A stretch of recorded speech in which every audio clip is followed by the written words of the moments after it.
Paz do Senhor, vamos iniciar a nossa lição 10, tem como título Ministério de Mestre ou Doutor, ou seja, professor da Escola Bíblica Dominical, né? Mas antes vamos começar com uma breve oração, em nome de Jesus, né, Pai? Senhor Deus eterno e glorioso, abençoe o Senhor por estar diante da sua presença, que somos felizes e abençoados, bem-aventurados, né? Por termos sido escolhidos por Ti para ser professor, mestre, doutor na Tua igreja e por estar nos ensinando a Tua igreja a seguir o alvo que és Tu, a seguir o Teu testemunho, que és o Senhor divino, por estarmos diante da Tua presença e levarmos a Tua palavra, o Teu entendimento, a Tua interpretação, aonde o Senhor te mandar, como diz Isaías, eis-me aqui, envia-me, para que sejamos felizes e estarmos diante da Tua presença, com o Teu Espírito em nossas vidas, nos exortando, nos ensinando, nos alimentando no Espírito de verdade, tal qual o Senhor ensinou para aquela mulher naquele poço de Jacó. Amém? Assim seja sua vontade em nome de Jesus. Bom, a nossa revista, como eu disse, tem como título o Ministério de Mestre. Nós vamos ver o textuário, Romanos 12, 6, 7. Vamos ver a verdade prática, a leitura diária, a leitura bíblica, o objetivo geral e o objetivo específico para a gente depois começar com a introdução, amém? Como disse, o Ministério de Mestre ou Doutor é o título, né? O textuário diz assim: de modo que diferentes dons, segundo a graça que nos é dada, se é ensinar, haja dedicação em si, no caso do professor, né? O pastor também tem que ser assim. Eu acho que, no meu entender, todos que são ministros da casa do Senhor têm que ter dedicação ensinando, mas muito mais o mestre, né? Romanos 12, 6, 7. A verdade prática nos diz assim: os vocacionados por Deus para o ministério de ensino são por Ele chamados para edificar a igreja de Cristo. Amém? A leitura diária tem na segunda-feira, Atos 13, 1, doutores na igreja. Na terça, 1 Coríntios 12, 29, nem todos são doutores, tem que ter aluno, né? Pode ser só professor. Quarta, 1 Timóteo de 1, 6, 7. Doutores sem entendimento, aqueles que acham que tem, mas não sentem para estudar, né? Nem tem a comunhão com Deus, infelizmente. Existem falsos doutores, infelizmente. Quinta, 2 Timóteo 4,3, falsos doutores, ó. Sexta, Tiago 3,1, a responsabilidade do mestre, né? Aliás, sexta, né? E sábado, Mateus 4, 23, 35, Jesus, o mestre por excelência. Jesus é o mestre de todos os mestres, ele que nos ensina. Vou lá passar na nossa leitura em classe. Mateus, Atos, Romanos e Tiago. Ele esmiuçou aqui, né? Mateus 7, 28, Atos 13, 1, Romanos 12, 6, 7, que é o nosso textual, né?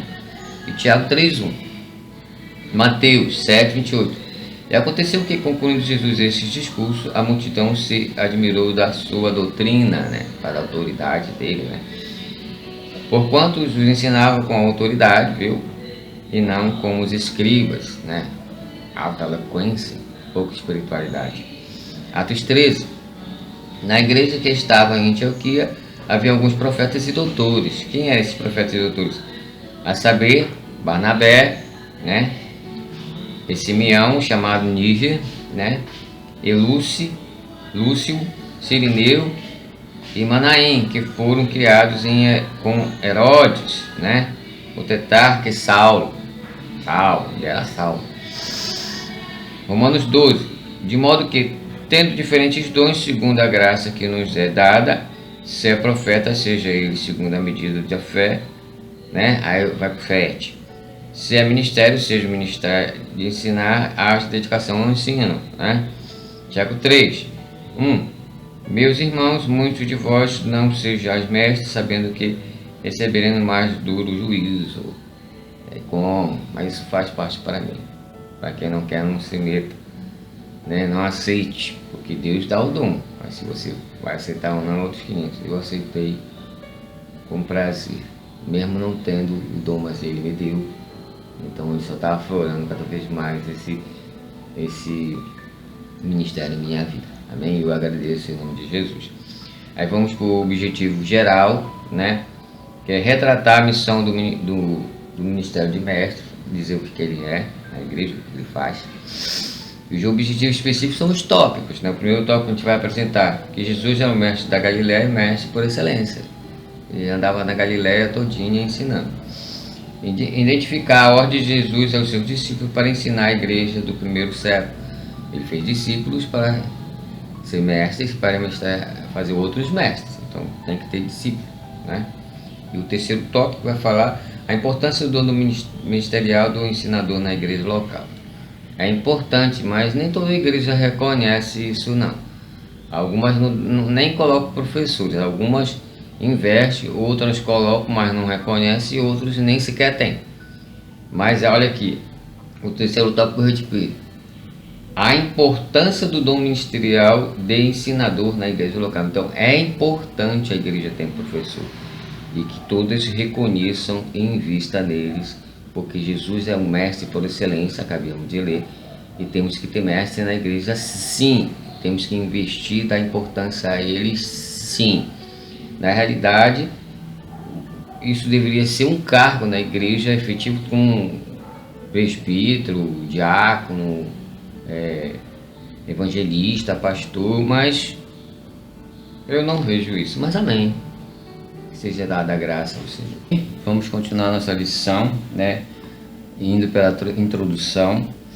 O ministério do ensino da palavra é primordial para a igreja, exerce o discernimento no que tange o tempo em que vive, o que? A cultura, a teologia, a filosofia, a pregação, a profecia, né? O evangelismo,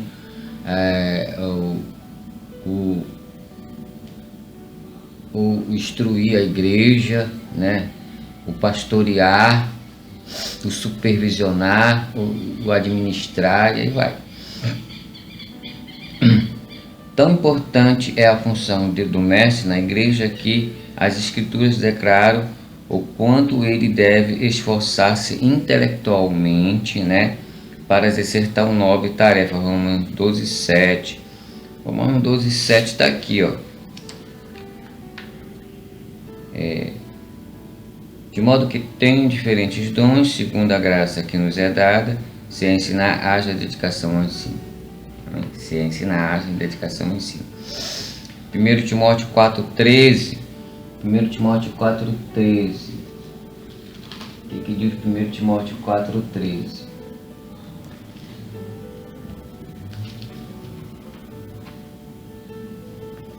Aleluia. Romanos 4:13.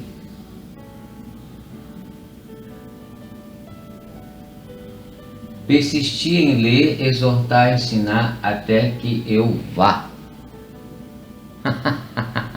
Vou repetir. Timóteo 4:13. Persistir em ler, exortar e ensinar até que eu vá. Esse é uma das tarefas do mestre, ou doutor, ou professor, como é dito hoje, né? Foi resumida professor.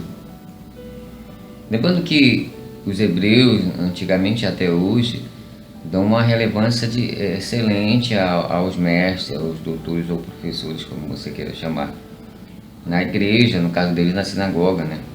Naquele tempo era no templo, né? Então, isso é um exemplo para nós, já que a gente imitamos um pouco os hebreus no quesito ministerial. A gente dá um cargo de diácono, dá um cargo de supervisor, né? de evangelista, pastor, né? Mas não dá um cargo para professor, para mestre. Não é dado o devido valor, que é bíblico, né? Que é bíblico. Fala tanta coisa em bíblico lá e para cá, mas esqueceu do mestre. Por isso que eu digo que o mestre tem que ser visto de uma forma mais excelente do que é vista hoje. Agora há pouco que eu vi mestre, professores ser abençoado pelo nosso nosso diretor, né? Ele tem abençoado os coordenadores que não deixam de semestre, né? Da EBD, os professores, né? Agora que eu estou vendo isso, mas um tempo atrás, o professor, coitadinho do professor. Então tem que dar sim mais importância para o professor. Ele isso tem que ser um cargo na igreja, não só uma função, um cargo, porque é bíblico, os hebreus faziam e fazem, nós na igreja ensinamos um pouquinho, estão melhorando, já subimos um degrau, mas tem que subir muito mais, não é só por mim que eu falo isso, eu falo por todos. Continuando, é uma tarefa importante e indispensável que exige muito de quem a desempenha, exige mesmo, haja dedicação ao estudo. Romanos aí 7 fala sobre isso, né? O ponto central daqui, o dom no ministério de mestre é uma capacitação do Espírito Santo. Para ser professor na igreja não basta só estudar, não é relevante isso, é relevante, mas é um dom de Deus. Eu sou um exemplo disso, que eu não tinha dom de ensinar. Isso, eu tinha muito conhecimento físico, matemático, até histórico, sempre gostei de história, matemática, cálculo, mas eu não tinha esse dom de ensinar, não. Eu sabia para mim, passar por outro, eu não tinha, né? Então, tem que dar mais importância, que é uma função, não só uma função, mas deveria ser um cargo na igreja de muita relevância e que nós não damos tanta ênfase assim, tá? Primeiro ponto aí, Jesus o mestre por excelência, o mestre da Galileia, doutor incomparável, percorria Jesus toda a Galileia, ensinando nas suas sinagogas e pregando o evangelho do reino, Mateus 4:23. No ministério terreno, seus sermões, ensinos e discursos eram inflamados pelo amor a pessoas. Pelo amor às pessoas, não em pagar contas da igreja prédio, né? Então, nós temos que dar mais relevância às almas, viu? As pessoas, o ministério de hoje estão preocupados em pagar a conta, em manter a estrutura. Não digo que isso não seja importante, isso é importante para o mundo físico, né? Mas para o mundo espiritual, a igreja, nós que somos igreja, não é prédio, é até templo, é um lugar para se reunir. Ali, o mais importante é a alma, deixar as 99 no aprisco e vai atrás da que está ferida, cura ela e traz no seu lombo e põe de novo no aprisco. O que é o aprisco? É o ato do Senhor, a presença do Senhor, a comunhão com o Senhor. É o orar sem cessar, é o andar em santidade, né? É estar dentro da presença de Deus, comunhão. Mas eu vejo muita preocupação em pagar a conta e manter o ar-condicionado, a banda, o ventilador, a luz.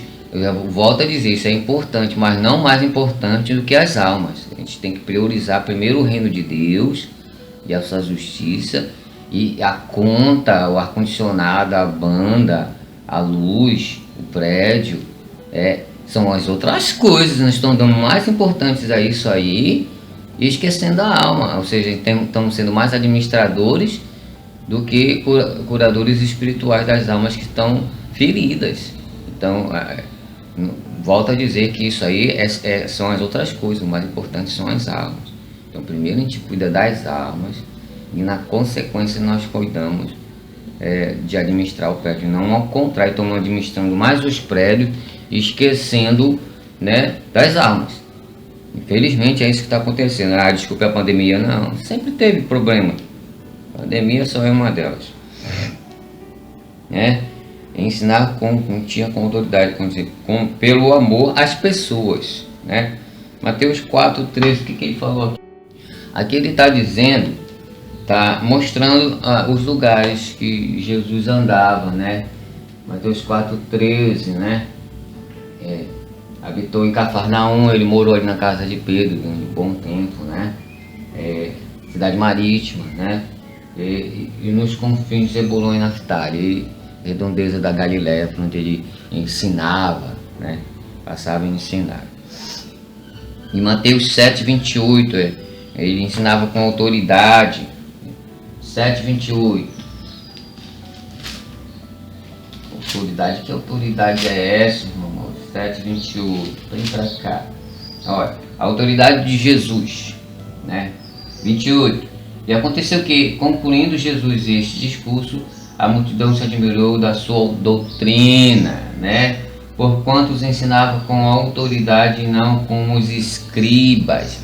Sim, ensinava como escribas, com autoridade e não como escribas. Assim, isso é exemplar. A gente coloca isso aqui no dia de hoje, muitas pessoas pregam com muita eloquência, né? Com palavras lindas, mas não tem nenhuma exortação, nenhuma edificação, nenhum ensinamento divino que vem de Deus e te usa. Ele é autossuficiente, ele não é dependente de Deus.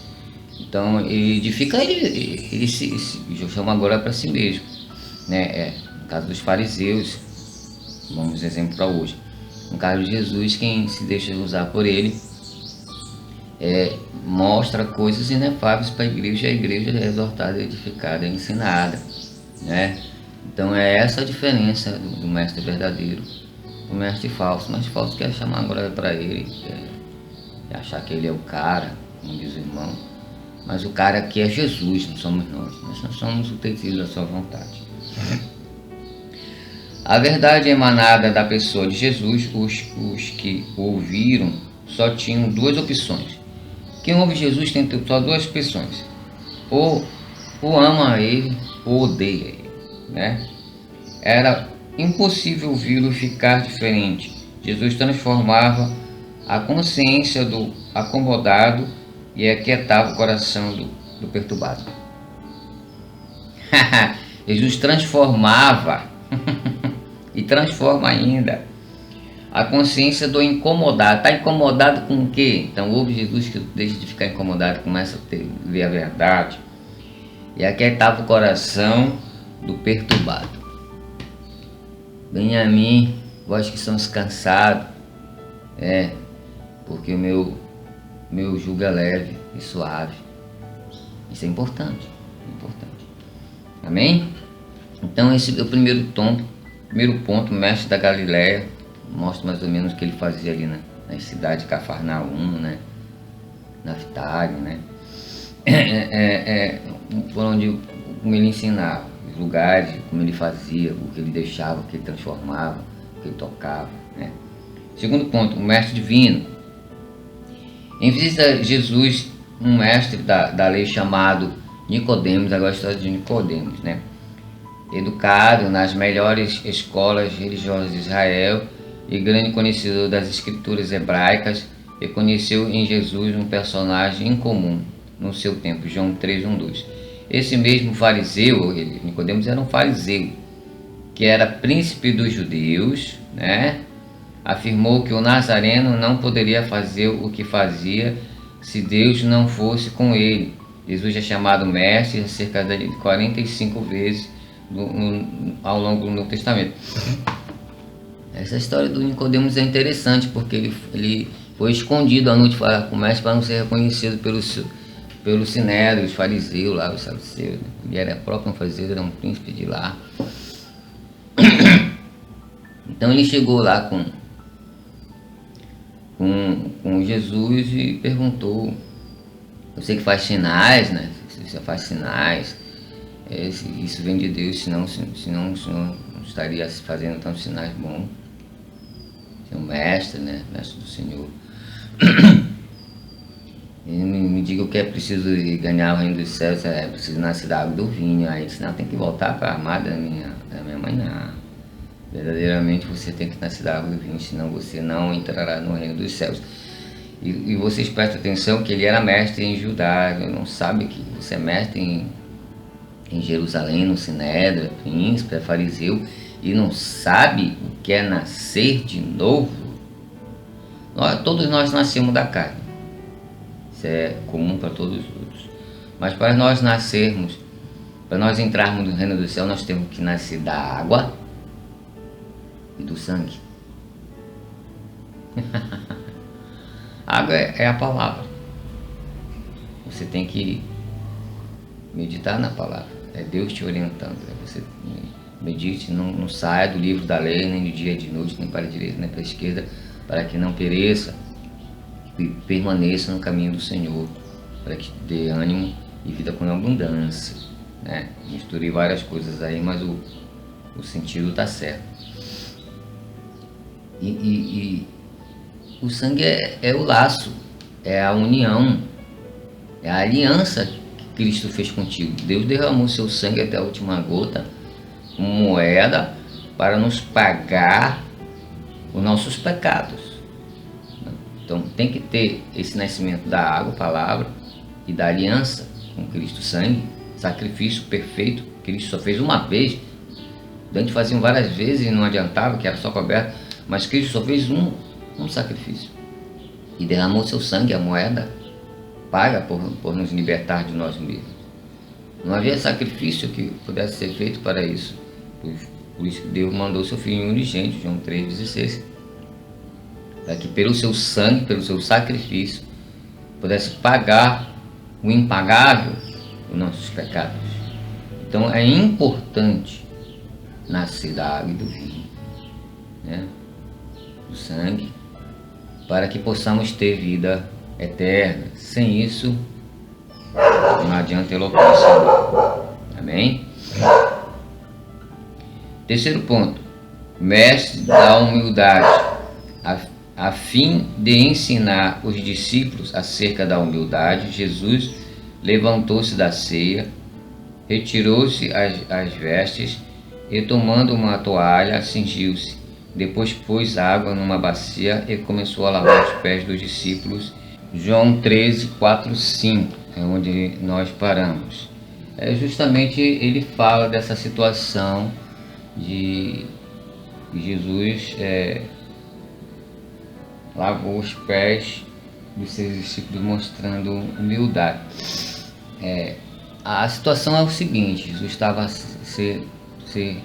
para ser entregue ali depois das orações no Getsemane, né?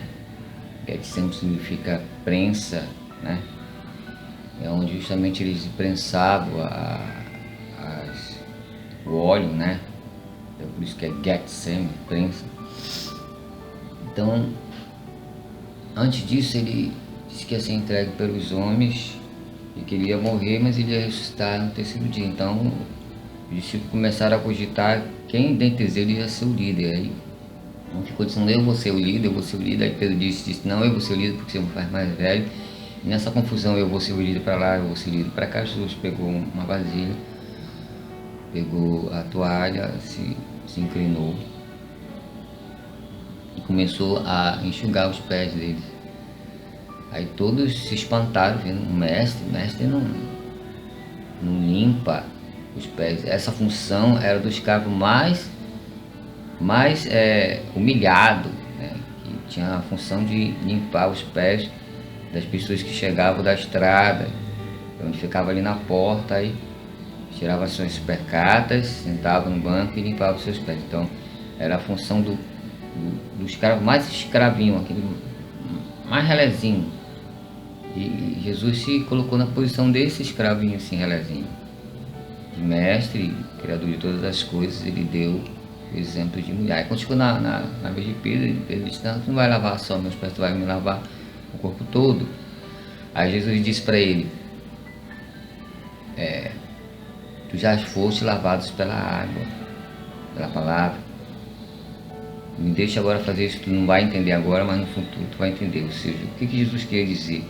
Que o líder deve ser mais humilde e servir ao mais humilde de todos. Ou seja, os líderes de hoje têm que ter essa observação que não tem. Aqui o líder chega querendo mandar e não querendo ser humilde. Parece que eles não vejam João 13, de 4 a 5. Eu acho que eles se esquecem disso, porque são poucos os líderes que são humildes. A maioria, desculpa me dizer, são soberbos, porque estão muito tempo na igreja. Eu acho isso um absurdo, porque tem cargo, porque ajudou, porque deu, porque isso. E Jesus quer saber disso.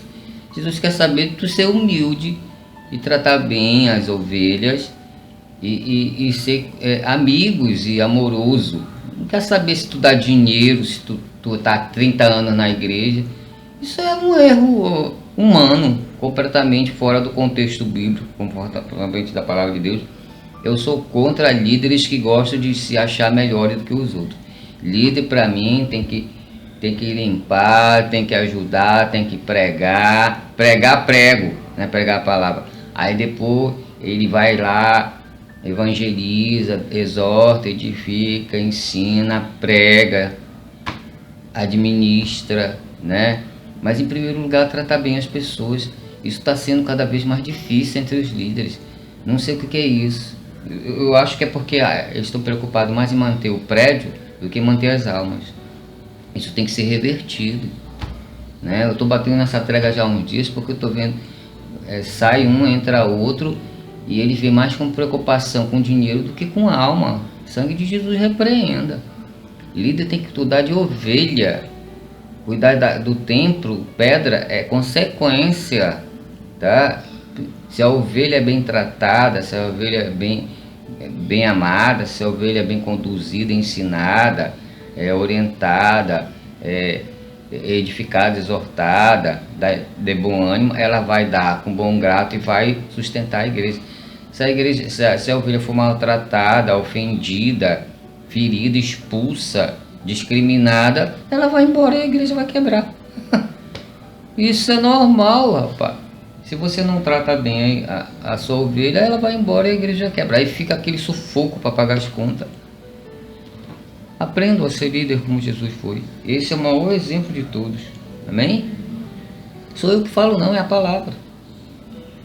Que cena chocante para os judeus. A pergunta de Pedro descreve essa flexibilidade, versículo 6, né? Aquela situação, não, tu vai me lavar tudo, né? Era imaginável um mestre encurvar-se para lavar os pés das pessoas leigas. Jesus era um mestre e deu o exemplo aos discípulos. O Emanuel, Deus conosco, encurvou-se diante dos homens. Isso se deu porque o ensino de Jesus não era mero discurso. Os que são autossuficientes, né? Não é mero discurso, mas o espírito de vida, João 6,63, lindo, né? Ele nos convida a fazer o mesmo. Vós me chamais mestre, o Senhor, e dizeis bem, porque eu sou. Ora, se eu, Senhor, mestre, vos lavei os pés, se ele é mestre que lavou os pés de vocês, vós deveis também lavar os pés uns dos outros. Humildade para os líderes e para as ovelhas também, né? Porque eu vos dei o exemplo para que, como eu vos fiz, façais vós também. João 13, 15. Amém. Líderes, sejam humildes, ovelhas também. E assim nós estaremos diante de Deus em espírito de verdade, pela água, pelo sangue. Síntese do primeiro tópico. Jesus, o mestre da Galileia, é reconhecido em um Novo Testamento tanto como mestre divino como mestre da humildade. Amém. Hoje vamos continuar nossa lição, né? Do Ministério de Mestre, Doutor. Já vamos para o segundo tópico. O ensino das Escrituras na Igreja do primeiro século. Amém?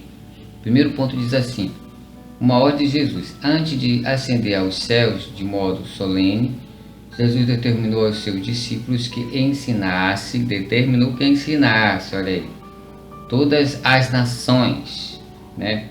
A guardar todas as coisas que ele tinha ordenado. Mateus 28, 19 e 20, né? Agora só confirmar que isso aqui é muito divulgado, mas é bom a gente ver. Mateus 28, 19 e 20. Portanto, ide e ensinai todas as nações, batizando em nome do Pai, do Filho e do Espírito Santo, né? Aí o 20, ensinando-os a guardar todas as coisas, ensinando novamente a guardar todas as coisas que eu vos tenho dado, e eis que eu estou convosco todos os dias, né? São meia hora, todos os dias, até a consumação dos séculos também. Então essa é a chamada grande comissão, uma ordem imperativa de Deus para ensinar, em nome do Pai, do Filho e do Espírito Santo, a guardar as Escrituras, né, até que eu volte, que está contigo todos os dias, né, em nome de Jesus, e ensinando e evangelizando e pregando até que ele volte nos buscar, né? Então a grande comissão está aí, né? Mateus 28, né? Continuando, o livro de Atos registra a obediência dos primeiros apóstolos no cuidado de cumprir a determinação de Jesus. Após a descida do Espírito Santo, Atos 2, 1, 6, após a descida do Espírito Santo, Atos 2, 6. Vou continuar a leitura, depois eu paro, eu explico isso aí. O discurso de Pedro foi um verdadeiro ensino profético no poder do Espírito Santo. Atos 2, 14, 14. 2 de 14 a 40. Olha aqui. Primeiro nós temos Atos 2, 1, 6. Atos 2, 1, 6, né? Atos 2, 1, 6, esse aqui é o discurso. 2, 1, 6, ele fala da descida do Espírito Santo, onde pela primeira vez o Espírito Santo todos foram revestidos do poder e falaram em línguas estranhas, né? Ficaram alegres, não? Aí houve aquela pergunta, eles estão bêbados? Não. Beberam mosto? Não, eles só estão cheios do Espírito Santo, como foi profetizado lá em Joel, né? Toda a carne será batizada pelo meu Espírito, e jovens profetização, moços profetização, profetização, velhos e terão sonhos e falam línguas estranhas, né? Então o que o Joel falou lá aconteceu aqui em Atos 2,6. Mas logo em seguida já passa aqui para Atos 2, 14, 40, que é a pregação de Pedro, onde ele fala do que o Joel, ele repete isso aqui, o que Joel profetizou, aconteceu um pouquinho atrás, na pregação de Pedro, já aconteceu o batismo lá, num lugar fechado, num ambiente fechado, onde só aqueles que estavam lá foram batizados pelo Espírito, pelo poder de fogo, saiu línguas repartidas. Esse língua repartida só aconteceu ali. Agora eu falar em línguas, ficar alegre, ficar emocionado, isso acontece até hoje, né? Mas eu falar em línguas, o repartir de fogo foi só ali, esse evento repartir de fogo só ali. Agora, até hoje ainda continua o emocional muito forte, né? A gente fica para lá de alegre, animado, né? E o falar em línguas é uma prova para os infiéis, não para os fiéis como nós, prova do cabível do batismo do Espírito Santo, que muitos não acreditam nisso, que vamos dizer assim, brincadeira nossa, né? Vai brincar com Deus, muito bem. Então aqui no 2, de 1 a 6, é o batismo, aquele batismo primeiro, né? Que foi em grupo, mas foi num lugar reservado. E logo em seguida, a partir do versículo 14, acontece o discurso de Pedro. Ele lembra isso aí que Joel profetizou, e lembra que aconteceu algumas horas atrás, uns dias atrás. Aí ele vai, que era Páscoa, né? Ele vai lá e começa a falar dessa profecia de Joel que aconteceu há poucos dias, poucas horas atrás, né? E aí ele começou a falar de Jesus, começa a falar da batismo do Espírito Santo, começa a falar do sacrifício do Senhor fez por nós para nos livrar, que vai do 14 até o 40. Aí 3.000 almas são salvas, e creio no Senhor. Aquele momento que diz como é que ele está falando, isso não é um galileu, como é que ele está falando na língua dele, e todos nós que somos egípcios, macedônios, arcadianos, né, mediterrâneos, ou seja, mesopotâmios, todos nós que estamos na nossa língua entendemos o galileu que fala em hebreu, né? Então a gente tem que diferenciar aí o momento do batismo deles, em particular numa casa, num local, e o discurso de Pedro, que é depois. As pessoas pensam que é só uma coisa, e ali eles foram batizados, e aí ele começou a falar, e ali 3.000 foi escrito. Não, o batismo lá, não falar em línguas repartidas, né? Falar em línguas, foi um lugar específico. Depois Pedro foi para a praça, onde estava tendo a Páscoa, lá perto, na frente do templo, lá onde ficava o lugar dos estrangeiros, né? E ele começou a falar, cheio do Espírito, né? e aquelas 3.000 almas foram salvas. Depois foi mais 5, né? Que no me entender não foi 5, foi 2. 3 na primeira, mais 2 são 5, mas amém, não vou entrar nesse problema, entendeu? Então só uma particularidade. Um lugar foi o batismo, outro lugar foi o discurso. Não misturar um com o outro. Amém? Aí está a prova do ensinamento, do revestimento de poder, né? Do ensinamento, revestimento de poder, e da prática de pregar e pessoas ser salvas, né? Ensino, revestimento e prática e resultado. Isso que é a situação daquela época, que deve ser a nossa também. Amém? Paramos em Atos 2, 14, 40. Continuando aí. Tendo em vista a plena edificação da igreja na palavra do Senhor Jesus, através do Espírito Santo. Amém? Doutor algumas de seus servos do ministério de mestre e doutor. Para quê? Está lá em Efésios. Para uns para apóstolos, para outros para evangelistas, para outros para diáconos, para outros para doutores. Doutores é o último, é o dedinho menor, mas esse dedinho aqui é muito importante, que ele coloca o fundamento da palavra de Deus em todos os corações, né? Claro que é ajudado pelo Espírito Santo, né? Que aqui fala de Efésios 4:11, né? E classifica todos, né? Esse dom é uma capacitação sobrenatural. É um dom de ensino, é uma capacitação sobrenatural. Não é só intelecto. O intelecto é importante, mas tem que ter a capacitação do Espírito. Isso não significa, porém, aí ele já joga para o lado humano, né? Que não devemos cuidar da nossa formação intelectual, ou seja, o estudo, né? Pois o preparo para o ensino passa pela capacidade de aprender para posteriormente ensinar. Como ensinar se não sentar para aprender? Então muitos querem ensinar, muitos querem pregar, muitos querem evangelizar, mas não querem aprender. Primeiro você tem... Eu acho isso interessante. Eu acho interessante como alguém pode ter raiva de alguém que estuda a palavra de Deus. Até na nossa igreja eu vejo essa distinção. Não sei por que tem isso. Eu ainda não consegui entender isso. Vamos ver. Vamos lá para o testemunho de 2, Atos 2. Antes dele ser revestido de poder, eles ficaram 3 anos sendo ensinados por Jesus. Ou 3 anos e meio, como diz a história. Mas a Bíblia não confirma se é 3, se é 3 anos. Vamos entrar nisso aí, vamos entender. O importante é que Jesus primeiro os ensinou a palavra, o fundamento. Parábolas, exemplos, né? Milagres, né? Evangelização, expulsar demônios. Primeiro ele ensinou. Depois que ele ressuscitou, morreu e ressuscitou, ele revestiu de poder. Atos 2, de 1 a 6. Aí veio o exercício, pregar e todos serem cheios do Espírito e serem salvos, né? Então houve um ensinamento, houve um revestimento de poder, depois veio a execução, o pregar a palavra de Pedro. Todos foram cheios do Espírito Santo e foram batizados. Amém? Então é um processo. Tu não chega ali do nada, lê a Bíblia e sai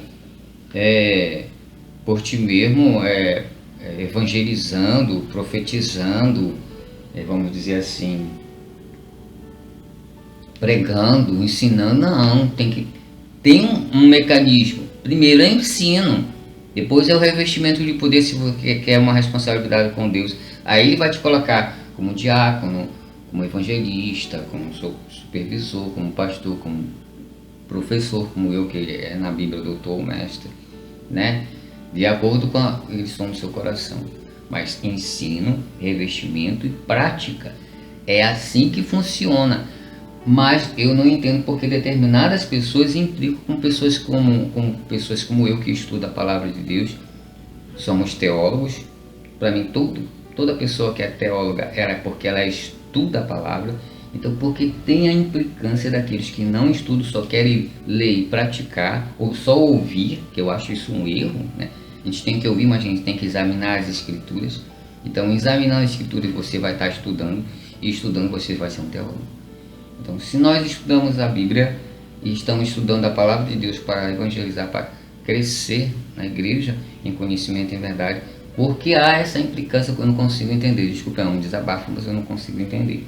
Todos deviam se alegrar por aqueles que estudam a palavra de Deus. Senão não estaria lá em Josué.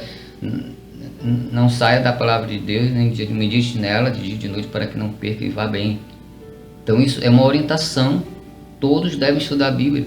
Então por que a implicância ou Jesus de Nazaré? Sangue de Jesus, desculpa desabafo, mas é verdade. Continuando aqui, o Espírito, isso não significa, porém, que devemos descuidar da nossa formação intelectual, o estudo, né?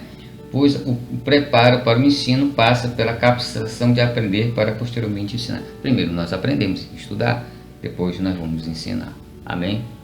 Glória a Deus. Segundo ponto, a doutrina dos apóstolos. O texto de Atos 2,42, qual é o Atos 2,42? 2,42. O que diz aqui Atos 2,42? E perseveraram na doutrina dos apóstolos e na comunhão e no partir do pão e nas orações. Até hoje nós fazemos isso. Na doutrina dos apóstolos, no estudo dos apóstolos, segundo o Novo Testamento, né? Na comunhão, nós temos que ter comunhão, temos que ter que, porque tu estuda, eu não estudo, eu vou ser melhor do que tu, eu não gosto de gente que estuda, não tem que ter isso. Não tem que ter isso. Todos são iguais na presença de Deus. Uns são chamados para ensinar, tem que estudar. Outros são chamados para evangelizar e vai dividindo aí. Efésios 4:11, né? No partir do pão, dividir o que tem um com o outro, né? E nas orações, com orações e súplicas. Todos têm que ser assim. Naquela época era, hoje também tem que ser, né? Que é aqui Atos 2,42, amém? Informando-nos que os primeiros convertidos perseveraram na doutrina dos apóstolos, na comunhão e no partir do pão e nas orações, é o que eu acabei de ler aqui na Bíblia, né? Além disso, acrescenta que em cada alma havia temor. Hoje não tem muito temor, não. O que é temor? O que é temor? Tremor e temor. Temor é a obediência. Tremor é respeito. Todos tinham temor. Todos eram obedientes às Santas Escrituras, aos ensinos dos apóstolos de Jesus. Todos eram obedientes. Temor é obediência. Aliás, aleluia. E muitos maravilhavam-se e sinais se faziam pelos apóstolos. Por que não há muitos sinais? É o cumprimento do 42, né? 43. Em cada alma havia temor, obediência, né? E muitos se maravilhavam e sinais se faziam pelos apóstolos, ou seja, sinais de salvação, sinais de cura, sinais de entendimento, sinais de revelação, sinais de obediência, sinais de execução da palavra de Deus, né?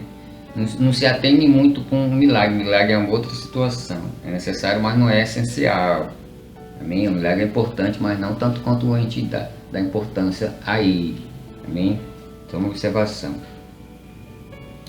A doutrina dos apóstolos aqui refere-se, trata-se do conjunto, olha o que era a doutrina dos apóstolos. Conjunto de ensinos de Cristo, ministrado por eles de forma constante e eficaz para o crescimento integral dos novos crentes. Doutrina dos apóstolos, Novo Testamento, e não vamos esquecer do Velho, que é a sombra do Novo. Então, tem que ter estudo, tem que ter ensinamento, tem que ter a relevância, a verdadeira importância para o professor na igreja.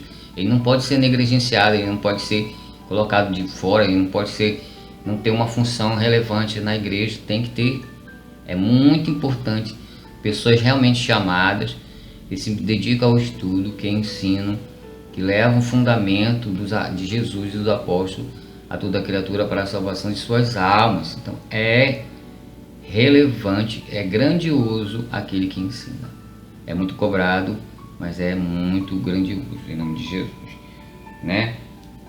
Não perde para nenhum cargo da igreja, desculpa dizer, mas não perde não. Embora nós não temos cargo, nós temos funções. Essa não digo nem discriminação, falta de reconhecimento, né? Infelizmente.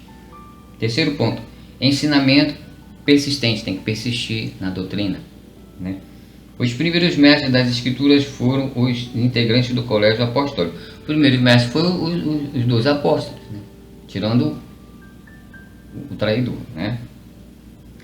Tá aqui, Atos 5, 42, 40, 41, mostra eles ensinando, levando a palavra de Deus, né?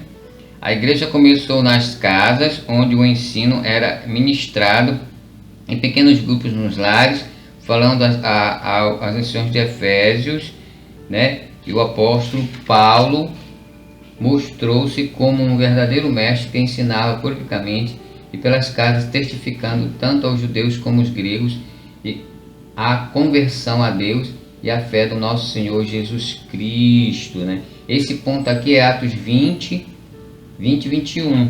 E esse ponto aqui, ensinando nas casas, é Atos 5:42. Então começou ensinando nas casas, né? De casa em casa, até nas tumbas, né? Porque houve perseguição, nos montes. Aí depois foi para as praças, né? E assim foi levando a doutrina dos apóstolos de Jesus, em nome de Deus. Deus havia preparado homens para ensinar, levando doutores na igreja de Antioquia, Atos 3:1 na Antioquia, a primeira igreja gentia a ser constituída, né? Lá tinha Barnabé, tinha Paulo, tinha Saulo, né? Tinha vários lá que foram constituídos por Deus para ensinar a palavra de Deus. Primeira igreja cristã, digamos assim, gentílica, constituída pelos apóstolos, né? O Pai Celestial igualmente deseja levantar mestres em sua igreja, com certeza, para ensinar verdadeiros mestres da palavra de Deus, né?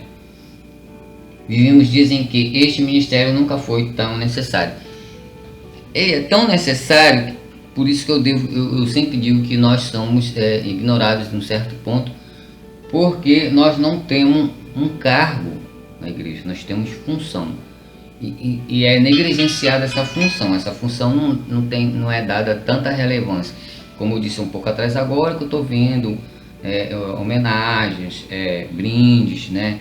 Reconhecimento, entre aspas, né? do diretor. Eu agradeço o diretor da EBD. Mas a igreja, como um ministério, não reconhece nós não. Nós somos um simples professor e pronto, acabou. Não temos relevância de autoridade em hipótese alguma, né? Por o contrário, né? É só ali por trás do pano, mas quando é para dizer assim, consultar ou representar, nós não temos essa relevância, que é triste. Deveria mudar isso, né? Um toque aí. Em síntese do tópico 2, o ensino na igreja do primeiro século foi ordenado por Jesus para os apóstolos ensinarem persistentemente, ou seja, persistir na doutrina de Jesus e dos apóstolos, o que é cumprida por nós até hoje. E por isso que eu digo que nós temos que ser mais observados, mais priorizados na nossa igreja. Amém? Glória a Deus, em nome de Jesus. Terceiro tópico, a importância do dom ministerial de mestre, né? Vamos ver aqui, uma necessidade urgente da igreja. Qual é essa necessidade urgente? O ensino. Sem ensino nós estamos fadados a ser enganados por vãs doutrinas, né? Para o ministério de ensino ser eficaz na igreja local, é preciso haver pessoas vocacionadas. Deus me chamou para ser professor, doutor, mestre, como você queira chamar. Vocacionados, haja dedicação ao ensino, haja relevância ao fundamento da Senhora. É imprescindível o ensino, principalmente hoje, porque tem muitos ensinos aí que são feitos por falsos mestres, falsos pastores, falsos evangelistas, falsos supervisores, falsos diáconos. A Bíblia já relata isso no primeiro século, então eles estão presentes ainda hoje, não? Então tem que ser pessoas vocacionadas. O que é vocacionado? Chamadas por Deus. Aqueles que realmente são dedicados ao ensino para ensinar a verdade das Escrituras, né? Não são todos que reúnem informações exegéticas, históricas e literárias da Bíblia. Por isso tem que estudar. Olha o que a gente precisa assim. A gente precisa de informações exegéticas, né? A gente precisa da história, a gente precisa da literatura da Bíblia para nos informar sobre a santa vontade de Deus sobre nossas vidas, né? Aplicando isso como é necessário, tem que ter vocacionado, né? Tem que ser chamado mesmo, tem que se dedicar, tem que se estudar, tem que aplicar e viver, né? Deus concedeu à sua igreja mestres, né? E é preciso que ela invista neles também. Me desculpe o riso, mas é isso que eu vejo. Eu não vejo esse investimento. Se nós não procurarmos investir em nós mesmos, por exemplo, eu não estaria aqui, eu seria um vocacionado sem instrução. Então, o vocacionado tem que existir, mas tem que existir também o investimento. Há umas igrejas que investem, mas são poucas. Amém? Então tem que ter esse investimento para a honra e glória do Senhor. Muitas vezes, por absoluta falta de preparo dos obreiros, eu vejo isso, né? Predomina essa superficialidade bíblica e a infantilidade espiritual e o aumento do engano promovido pelas astúcias do falso mestre. 2 Pedro 2,11. E alerta que aqueles que não têm conhecimento ensinam errado e levam as almas para o inferno. O vocacionado ele tem que se instruir, né, biblicamente, com todas essas ênfases exegéticas, história literária, literatura bíblica, para ensinar a verdade da Bíblia, não a verdade do homem, a verdade do secularismo, a verdade da Bíblia. Então ele tem que se instruir, além de ser vocacional, ele tem que se instruir para levar o ensinamento verdadeiro para a igreja, não com 2 Pedro 2,11, que é o ensinamento falso. Ser verdadeiros mestres de Cristo, pelo ensinamento dos apóstolos, pelo fundamento de Cristo, sua palavra, suas escrituras, vocacionados por Ele, não pelo homem, né? Esse dom do Senhor é para a igreja amadurecer em todas as dimensões da vida cristã. Nós temos que amadurecer, não ficar nesse só no leitinho, não. Vamos ser enganados por vãs doutrinas. Ao mesmo tempo em que desmascar falsos ensinos, Efésios 4,11, Oséias 4,6. O verdadeiro mestre, ele ensina o fundamento da classe, o ensinamento de Cristo, o ensinamento dos apóstolos, e ele não vai ser enganado. Quando alguém vier com vãs doutrinas, ele vai reputar. Agora, se não tiver fundamentado no ensinamento de Cristo e dos apóstolos, ele vai ser enganado. Por isso que ele tem que ser vocacionado e instruído e investir nele para a proteção da salvação da igreja, a igreja verdadeira que vai subir, né? Segundo ponto, a responsabilidade de um discípulo contínuo. O discipulado tem que ser continuamente discipulado. Eu tenho que ser discipulado, o pastor tem que ser discipulado, o presbítero, o evangelista, o diácono, as ovelhas, todos têm que ser discipulados continuamente, não é só o novo convertido, não. Eu já estou 15 anos da igreja, não preciso mais estudar, não preciso mais ser discipulado. Precisa, porque a carne é fraca, o espírito está pronto, mas a carne é fraca, então precisamos ser discipulados continuamente, né? É engano porque você acha que está muito tempo na igreja, que não precisa mais estudar, não precisa mais entender, só precisa. Enquanto você for carne, só precisa, né? Estamos acostumados a pensar que o discipulado termina quando o novo convertido é batizado. É engano, acabei de falar, né? Não há nada mais equivocado, viu? O Senhor Jesus chamou-os para ser os seus discípulos em toda a vida. Toda a vida nós temos que ser discipulados, até que Jesus nos chame. Por isso, quem ensina instrui crentes de 30, 6 meses, tanto faz, para a maturidade da fé. Essa maturidade era constante, ela não é só uma vez e para, não. É um aprendizado diário, viu? Permanente, contínuo, diário, permanente, contínuo. Dependente da sua idade, dependendo do tempo que você está na igreja. Tanto para quem é discipulado, novo convertido, quanto para quem está discipulado, que já estão 30 anos na igreja. Então, o discipulado é tanto para novo convertido como pastor. Todos têm que ser discipulados diariamente, porque nós somos fracos, somos carne. E é porque você está tanto tempo na igreja que você não precisa mais ser discipulado, você precisa mais ser ensinado, você não precisa mais aprender, não existe isso. Todo dia nós aprendemos, todos os dias nós erramos, então precisamos ser discipulados constantemente. Amém? Terceiro ponto, requisitos necessários para o mestre. O mestre verdadeiro, né? Apresentarmos alguns requisitos importantes para a igreja conhecer pessoas com um dom de ministerial mestre em nossa época. Quais são os requisitos necessários? O primeiro requisito, tem que ser salvo em Cristo. Deus não vai dar um dom de ensino para que, se ele não for salvo em Cristo. Primeiro, tem que ser salvo em Cristo. Por quê? não pode haver dúvidas quanto à própria experiência salvífica, ou seja, você tem certeza da sua salvação, por parte do vocacionado para o ministério de ensino, 2 Timóteo 2, 10 a 13, né? Perseverar na doutrina, na santa doutrina, para que vá bem. Infelizmente, há pessoas que não creem naquilo que ensinam. Se a pessoa tu ensinar e não quer que tu ensina, vai salvar quem? Tu não vai ensinar nem a ti mesmo, quanto mais o que está te ouvindo. Então você tem que ter certeza da sua salvação. Assim não há verdade nem firmeza nelas. Para ensinar tem que ter certeza do que você está falando.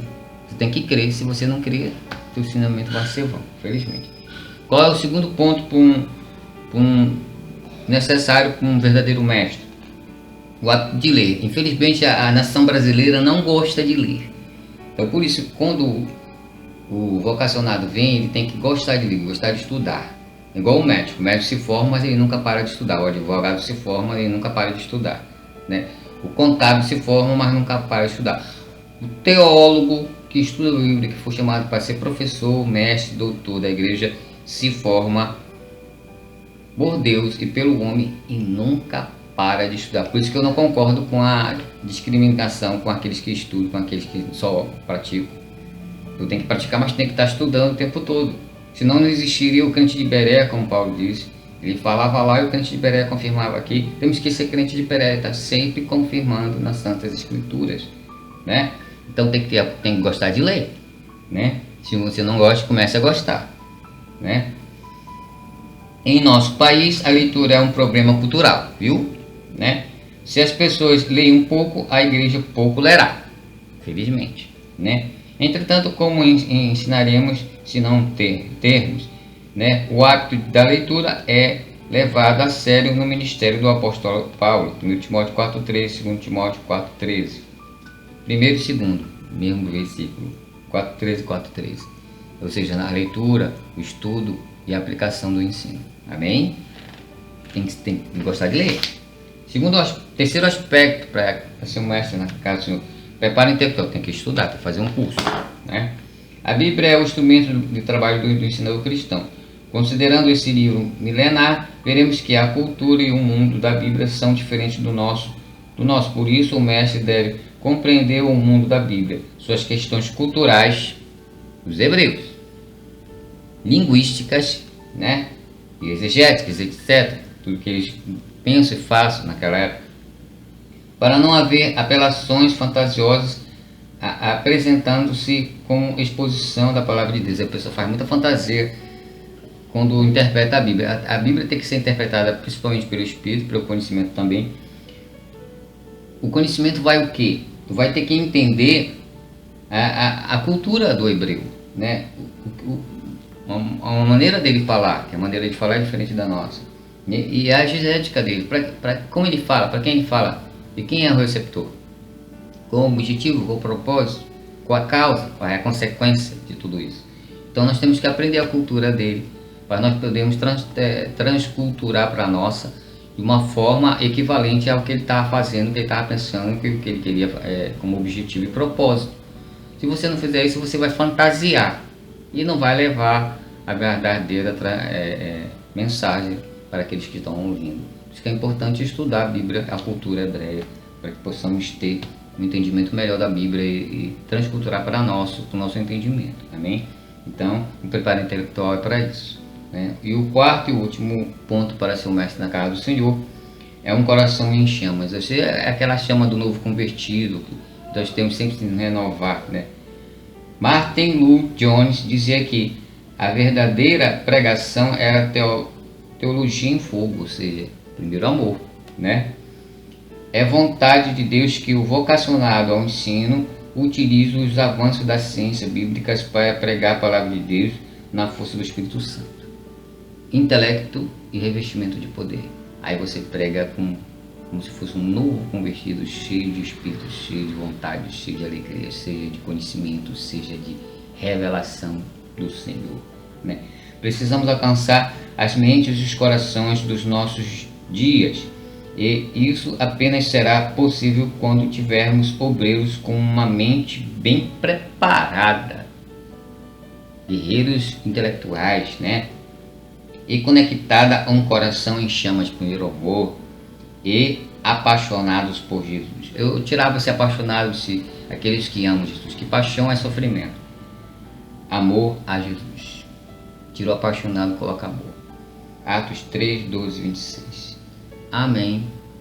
Essas são as características dos que querem ser, são chamados e querem ser professores da casa de Deus, embora isso seja a escolha de Deus, né?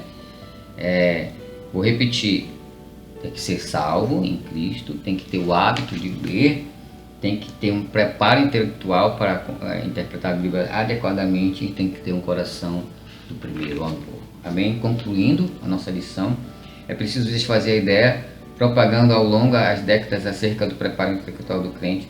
Não é verdade que necessariamente eles esfriariam na fé se estudar. É besteira. Se fosse assim, Paulo seria o mais frio do apóstolo no Novo Testamento, como eu. Quanto mais estudo, mais vivo no Espírito eu fico, né? Pois não há obreiro mais bem preparado do que ele. Aí está o versículo 17, né? E título 1, 12. Este, no entanto, soube conjugar preparo intelectual e poder do alto, intelecto e revestimento de poder, para pregar e ensinar a palavra de Deus, né? E é disso que as nossas igrejas precisam. Conhecimento bíblico e revestimento de poder para levar a palavra tanto pregando como evangelizando como ensinando. Amém?